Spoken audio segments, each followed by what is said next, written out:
Some of you might be wondering, what's the life cycle for an RFP process at CESMII?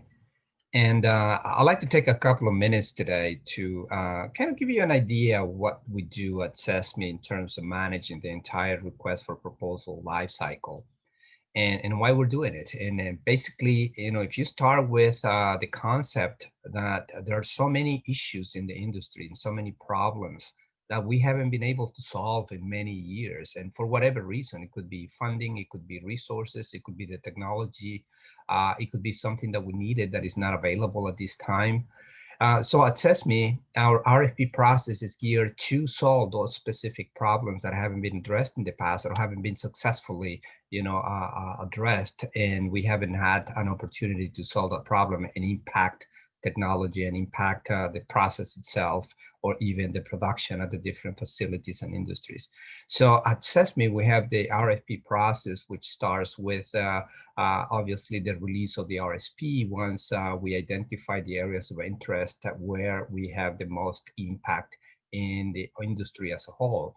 And once we release the RFP, we go into a mode where we educate, we provide webinars and educate the prospective people that are trying to answer the RFP, and we provide the insight on what we're hoping to see on the responses.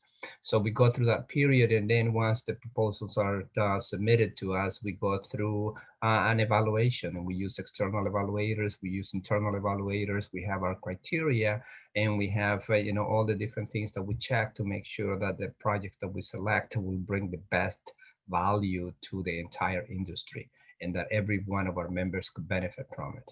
And then once we do that, we go into a negotiation phase, which is defining in more detail the specific of the scope of work, the budget, and any supporting information that is required.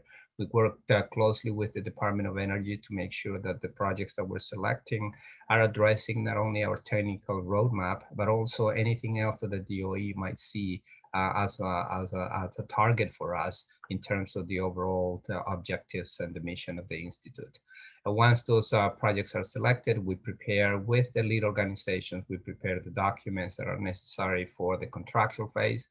We move on into that phase, and then the process of developing the contracts and the sub-recipient agreements, making sure that the budget is updated, that the so-called statement of project objectives are clear, and every one of the deliverables and the tasks are identified with the different teams, who's participating, where's the industry participation, whether that's also being academia or some of the other organizations are helping to contribute to finalize that project. So the process is a stage gate process, is what we call it. Starts with the release of the RFP, the evaluation, then the contracting, and then the execution. In another opportunity, we'll talk about the execution phase, but I just wanted to give you a very quick idea of what this process was. So it's very, systematic. We will go through those different phases, and each phase will have a lot of interaction with the selected organizations. One key point that I wanted to mention is the process that we follow in the RFP is geared also to make sure that we gather the right teams from the industry and from any other organizations and supporting institutions to help us, come up with the right solution for the problem that we're trying to address in the industry. So it is important for us to make sure that we gather the right teams with the right representation from the different sectors. So we, at the end, we get the results that we want and we benefit the industry as a whole.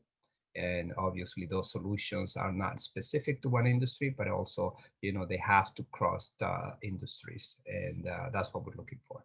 So I hope this was very helpful, and we'll see you next time. Bye-bye.